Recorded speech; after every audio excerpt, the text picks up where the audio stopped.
তুমি বাড়িতে যে আজকে আমার মামাতো বোনের অনুষ্ঠান হচ্ছে, তুমি মার সঙ্গে যাওনি? না যাইনি, সবাই যদি চলে যায় তাহলে বাড়ি থেকে থাকবে। হাট পাগলি, তাই বললে হাই চলো আমার সঙ্গে যাবে, রেডি হয়ে নাও। না আমি যাব না, আমি গেলে যদি কোনো অসুবিধা হয়। কি আবল তোল বলছো? কোনো অসুবিধা হবে না, চলো। একটু হা কর।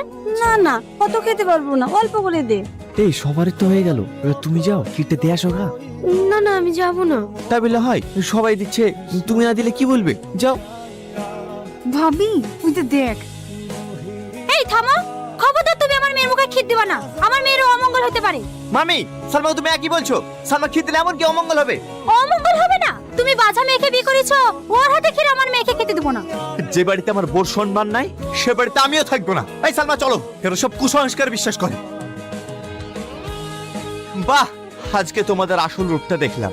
আমি অফিস যাওয়ার পরে ছি, কেনে ওই এমন একটা মেয়ে তবুও আমাকে